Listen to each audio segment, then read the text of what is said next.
Hi, I'm Zach Shelby. We're here with ML on the Edge, our monthly interview series where we're talking to experts across the artificial intelligence, edge compute, and silicon industries. Today, I have Ben Gibbs here with me, Hey, Zach. founder and CEO of Ready Robotics.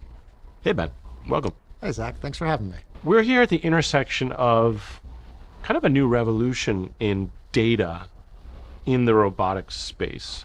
And robotics is something that's always fascinated me as an embedded engineer. I'm kind of the engineer doing things that don't move, right? And you're the engineer doing things that move all over. Um, Tell me a little bit more about Ready Robotics that you founded and the vision behind the company. Yeah, so what we've built at Ready is really ultimately an abstraction layer. So every robot brand out there has their own unique programming language that is specific to those brands, and it's really an assembly level language. And that fragmentation can make it challenging for developers, both hardware and software developers, to create products that can effectively scale across the industry. And so what we've built with that abstraction layer is a common set of APIs that enable them to control a growing variety of brands and other industrial automation hardware the exact same way. And so now you can create products that can actually scale without having to write a whole bunch of different drivers to deal with all of those fragmented APIs. So you're like a hardware abstraction layer in our world of embedded single board computers, right? We've got a bunch of weird sensors and processors. We write a HAL, and then you can program on that in a common way. That's exactly right. In fact, a core piece of our technology is what we call the RAL, the robot abstraction layer. Oh, there you So go. it's a critical piece of what we built here. And then we built some end user facing apps on top of it because ultimately it's not just about standardization, it's about ease of use. It's about enabling people to use these effectively as tools without having to be a PhD in robotics. And so, if I understood, like Kawasaki robots have completely different development environments than ABB robots. That's right. And so, normally you'd have to have maybe a whole different engineer, different skill set, different tools to even program or maintain those robots. And you're kind of going across the top of all of that. That's right. That's absolutely right. Yeah. So if you're programming a Kawasaki robot, you're actually programming a language called AS. If you're programming a ABB robot, it's a language called Rapid. And Fanuc has Carol, and Yaskawa has Inform. And what's interesting is there has been a recent explosion in innovation in the space as well. So there have been dozens of companies starting to build their own robot arms beyond the traditional players. So now there's well over 100 OEMs out there making their own robot arms, and they all have their own programming language. Fascinating. So, when I think about robots, right, I think about the industrial robot arm. Tomorrow at Edge Impulse Imagine, we're going to be demonstrating a robot arm like that. We'll come back to that. That's really cool. But I think of this mechanical robot arm. What is robotics for you? So for us, it actually is that type of robot arm, that type of articulated arm that can move around, kind of similar to a human arm and be able to manipulate things in the environment. But what's interesting about the definition of robots is that there's not really a settled definition there. Really, it could be any mechanical device that's helping you automate a process. And so, by that definition, simpler things that you wouldn't think of as being a robot could be considered one, like a dishwasher or a thermostat. And really, that's the way you want to think about this, right? It's about machinery that is automating things for you so that you don't have to go through that rote, repetitive task. And so the vacuum cleaners that clean our house and the lawnmowers, the automated lawnmowers now that Husqvarna, for example, produces, those are robots as well. Absolutely. In fact, mobile robotics is a growing category within the robotic space, and you see it with Roombas. You're now starting to see it with lawn cutting robots, but within warehouses, for example, this has been a tremendous boom. Just being able to transport goods from point A to point B in a relatively unstructured way is something that didn't really exist 20 years ago and is now reaching the point of ubiquity. Now, Amazon has more robots deployed in their warehouses today than they do people. Incredible. I was reading a statistic about this just last week. In 2013, when I joined ARM, there were 1,000 robots in warehouse use. And now in the United States alone, as of this year, 375,000 robots. Yes. It's incredible growth in under a decade. Yes. What kind of growth have we seen in robotics and robotic automation in general in the industries that you deal in? I know warehouses are a little bit different, but industrial robots, I mean, we must have seen a tremendous growth in these as well. Yeah, especially in the last couple of years with COVID and international supply chain disruptions, there has been a significant uptick in the appetite to deploy these type of systems because there has been an awakening in manufacturing that you need to actually localize some of your production to really reduce your risks in your supply chain. Yeah. Right? We spent a long time focused on efficiency, which has its benefits, but I often talk about how we've now over-indexed on that, and we've made things hyper-efficient, which means they are very prone to disruption, which we've now seen with the COVID pandemic. And robots and automation are a way to localize that production, which reduces disruption, but do so in a cost-effective manner, and one, frankly, that improves safety. You know, I go into factories almost every week, and they make a astounding array of different products. And these are products that we all use every single day in our life and don't really think about the complex processes that go into making them that in many instances can be quite dangerous. And by deploying robots, you can actually reduce that danger, reduce that cost, and make it more widely available for everybody. So let's think about artificial intelligence, what I work on. How do you see the intersection of artificial intelligence and robots, or maybe even at a more fundamental level, data in robots? Because data is really at the source of everything that we do with artificial intelligence. The oil.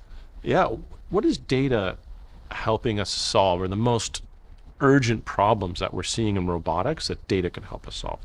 So there's some of the more common use cases like predictive maintenance and predictive analytics, giving you the advance warning that something in your machinery is going to go wrong. But beyond that, there are other interesting applications in terms of optimization. And this is actually an area that I think AI and ML can be tremendously valuable, especially when you have those massive data sets that you can start to capitalize on. Because at the end of the day, a robot usually doing some particular rote task, right? Like I'm picking up something at point A, I'm moving it to point B. Well, a lot of those robot arms, they're what are called 6 degree of freedom robots, right? An articulated robot arm with 6 joints. That's a 6-body problem. It's actually a very complicated math problem. And figuring out the optimal path for that robot to travel from point A to point B and deal with the acceleration and the deceleration profiles, that's something to really understand all of that.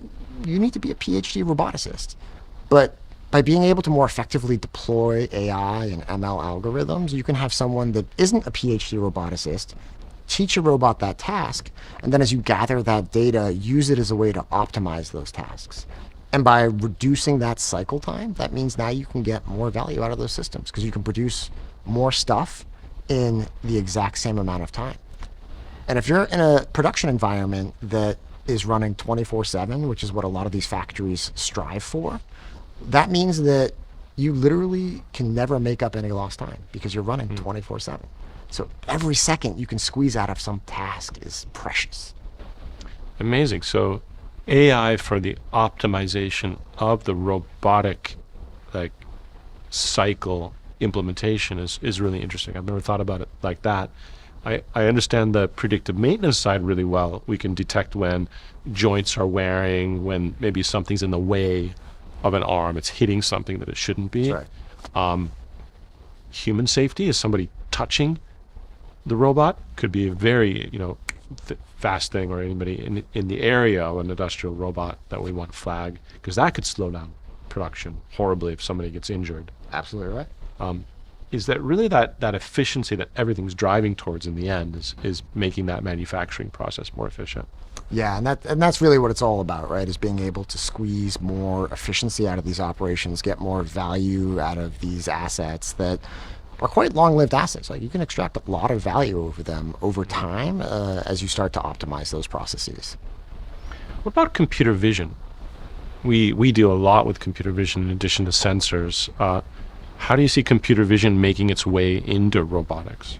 So that is one of the areas of tremendous interest, right? Because there are a couple of things that robots today actually don't really do as well as a human. One is vision, right? Like the acuity of the human eye is amazing. The other is physical perception of being able to manipulate something with like our hands, right? So our eyes and our hands are something that robots don't do very well today. But being able to see your environment in a much more sophisticated way without a tremendous amount of configuration is something that is of tremendous value, right? So like there's a whole class of problems around bin picking, because a lot of times when parts show up in a factory for a particular operation, they're showing up in a cardboard box just jumbled together. If you're a human, that's fine, because you have this and you have these, and you can very easily pick those parts out. But if you're a dumb robot, how do you path plan properly with your rigid gripper to pick those pieces out in a highly reliable fashion? It's something that's extremely challenging, and it's an area that AI can help with tremendously, especially as you have those data sets available to you. Fascinating. We've been working on a demonstration together, which I found really amazing to watch our engineers work on. Well, how do we put AI for real in a robotics arm using your Forge OS operating system? And what they've come up with, I think, is really intuitive. I mean, this thing collects all the sensor values from the robot, including some external sensors, pipes it all through this OS, which is really a kind of terminal, which I think is cool. It's a physical terminal that you can program, move around the steps of the robot with your hand. And then we can send that to a Gibbs where we're doing an anomaly detection algorithm. We could do a classification algorithm, quickly training that on the data we just collected literally on the factory floor. Yeah. Train that algorithm, push it back down with a little Linux package, run it on the robot. What does this mean? I mean, for me, it seems really kind of groundbreaking that we could do that and maybe the technician could do it on the factory floor. Yeah, and what I found really cool about that is a couple of things. One is with our software, you can now scale that to all of the other brands that we support, right? So we're using one particular brand, but a lot of factories actually have robots from different brands. So if you're going to do that without Forge OS, you'd have to sit there and build out all of those different pipes into all of those different APIs. Tremendous amount of work to get to that solution. The other is just the variability of your environment. This is actually something we saw with the robot system. We had originally configured it when it was on the ground floor. And for this demo, it's on the second floor. And the original trained algorithms were picking up false positives. And by being able to very quickly retrain it with the edge impulse approach, Dom was able to fix it in just a matter of minutes. And this is really important because no two factories are alike. And so even if you're in the same company, you're deploying the same solution in factory A and you have it fine-tuned for that and it works great, you're going to deploy it in factory B and it's just not going to work exactly the way you thought it was. And the ability to train this very quickly and refresh those models on the edge as well is what is so tremendously powerful. Because look, you live in a city, I live in a city, we're used to very high bandwidth broadband connections, right? You can pipe data up to the cloud, you can pull stuff back down quickly. A lot of factories are in the middle of nowhere, right? Like they're running on 56K connections. You can't be pushing huge amounts of data up to the cloud. The latency is too great. You need to do stuff on the edge if it's going to be impactful. And that's one of the reasons I'm so excited about this partnership. So when we start digging deeper into that, one thing that strikes me right away is we have a meta model, personalized model dichotomy that we have to deal with. We kind of know how to make generalized model architectures for a class of robots. Let's say with torque, current, and vibration. That combination of sensors in a particular class of robot is going to be similar types of patterns that we might see, similar feature extraction, similar ML architecture that we use. And we could collect data off of all of those classes of robots through your system and kind of generalize a model, but it might not work that well, right? We might get those false positives that we saw in this case today. Absolutely. Where do we draw the line between what you can do as the overlay on all these robots, or maybe what even a robotics manufacturer can do, versus what the staff in the factory will need to do when they actually put the robot into use with a certain pattern? How do we draw that line? Is there kind of a clear, in your picture, your mind, a clear balance between No, those? there isn't. It's kind of a hazy line because ultimately we're providing toolkits, right? Like we have a toolkit, you have a toolkit. I think one of the neatest things about providing toolkits is you can have people with a tremendous amount of domain expertise and specialization do new interesting things with those toolkits that you and I could never imagine, right? And if you look at the history of computers and technology, it's taking toolkits like that standardization layer, and doing wild new things with it, right? Like 30 years ago, who would have thought that you or I could pull a supercomputer out of our pocket and order a pizza or sushi or Chinese food that would be delivered to us by some guy that is guided by a network of orbiting GPS satellites? True. Using toolkits, it became possible. Someone to do that type of new thing that no one else imagined. And that's one of the things that I think is so important about providing toolkits to those operators, those people that are on the front line, to experiment with, to figure out new ways of doing it. Because ultimately, they're the ones that have that domain expertise that is bottled up, and we're able to help unleash that. So this brings us to democratization, which is one of my favorite subjects. So democratization just isn't only about the software nerds that work in some Google campus. We're right next to a Google campus right now, so inside joke. This is kind of everybody who's somewhat connected to technology or even using technology. And I find that fascinating because we used to think that when we're democratizing these tools for developers, it's only for the people that work for our companies that are creating the cool products. Actually, it's kind of everybody working at the factory, working with the robots, the system integrators. Like, in the end, are they the one that are going to do that final work almost always to adapt to artificial intelligence for their use? Maybe. I personally think yes, because they have that domain expertise, right? They see all the variation that goes into producing those parts on a regular basis, and being able to impart that knowledge easily into a system, that democratization, is really how you see widespread adoption. We saw this in computers too, right? Like the original killer app for computers was spreadsheet software. What did spreadsheet software do? It enabled accountants and financial people to be programmers without ever having to learn how to code. So our AI for robots in the field of technicians is kind of like Excel for robots. Exactly. I like that. Yeah. I like that. Thank you, Ben. We're going to wrap up here. Thank everyone for joining us. Please join us again for ML on the Edge.